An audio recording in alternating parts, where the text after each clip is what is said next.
Okay, the first bridge that I'm going to discuss is the closed bridge. The closed bridge is more popular among pool players than snooker players. And the principal reason for this is that the closed bridge gives you more control with using more power and using draw. How you do a closed bridge is basically like this. You would put your hand down on the table and you form a loop with your index finger and your thumb, like so. And the cue goes through that loop, okay? Another way of doing it, if you want to get your cue involved first, is just forming a loop over your cue, okay? The advantages of a closed bridge is more control when using power and draw. The closed bridge can sort of compensate for some impurities that may be in your stroke, whether it be your cue moving slightly left or right or up or down. Okay? The biggest disadvantage with a closed bridge is why you really don't see a lot of snooker players using it, is that when you are down over your cue, if you would go to your table and test this out, when you're down close to your cue aiming, you'll see, especially if you're bridging really close to the cue ball, that the index finger obstructs your aim. It obstructs your alignment with the cue and the cue ball. So the biggest knock against a closed bridge would be that it obstructs aiming. And I have a theory about the Filipino players. A lot of times with the Filipino players, let me adjust my camera here.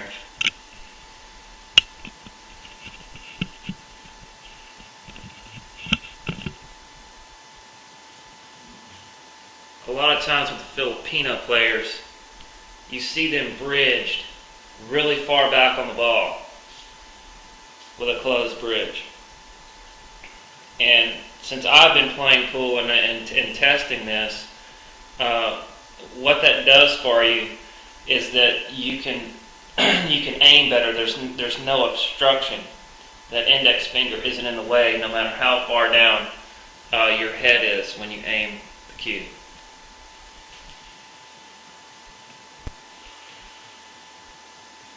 The open bridge is what's seen more in the world of snooker players, although it is used by many pool players.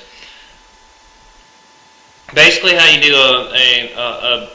or how you would form an open bridge is fan your hand out on the table, and then you would you would form like I don't know what you would call it, a V with your fingers and the palm of your hand, and then you would bring your thumb up to your index finger, and that would form the V. Now I'm going to shift my hand so you can see it.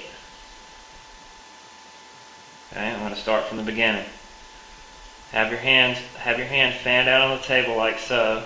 Bring it up, and then bring your thumb over to form a V. And within that V is where the cue is going to rest, like so. Okay. Now the advantages of an open bridge is that unlike the closed bridge, the index finger is not in your field of vision and does not obstruct your aim no matter what. So it's much more accurate aiming, or it's more geared towards perfect aiming. The disadvantages of an open bridge is that if there are any impurities in your stroke, especially when you're using power, it's going to be evident. A lot of people, when they're using an open bridge with power draw, even though when they make contact with the cue ball, sometimes you'll see players, the cue jumping off of their hand. The cue ends up over here or over here because there's some impurity in the follow-through of their stroke.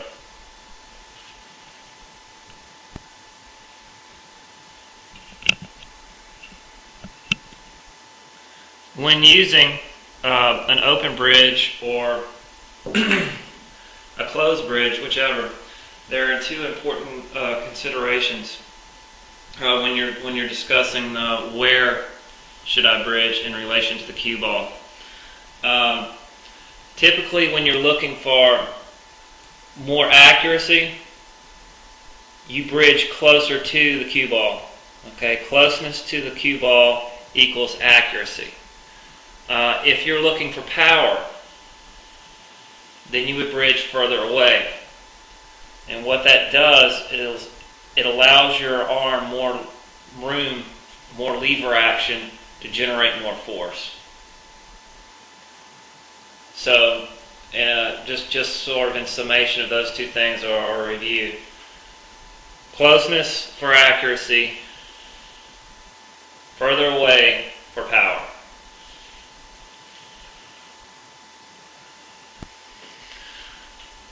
Now, at certain times when you're addressing the cue ball, you're going to use draw and you're going to use follow, and sometimes you're going to use an extreme amount of one or the other. And there's a couple of important notes to consider when bridging for these two ways of addressing the cue ball. First of all, and I think it's something that a lot of people run into, especially beginners, is when you have to bridge up high. And now this is not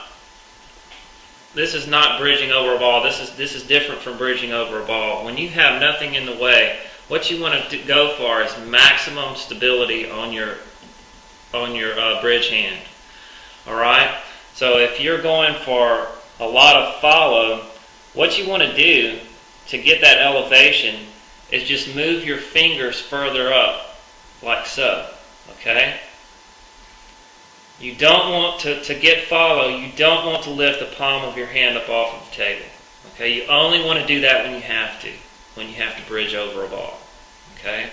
Now, same thing for a closed bridge. Alright?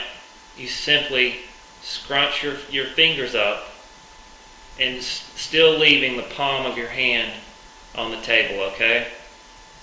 You don't want to lift your palm up like so, unless you're having to bridge over another ball. The next consideration is what to do when bridging over another ball to contact the cue ball. If you cannot bridge and leave the palm of your hand on the table, or at least part of the palm of your hand on the table, by elevating your fingers, if the situation doesn't allow you to do that, what you do is sort of lock your fingers out. You want to try to create a situation or create a bridge where your fingers are stable, or locked out in some way. And then you would either form the open bridge, which is usually my preference, or a lot of players form the closed bridge. Which to me, and that since my middle finger is not contacting the table, that doesn't feel as stable to me. Which is why when I have to bridge over a ball, I prefer the open bridge because it's much more stable for me.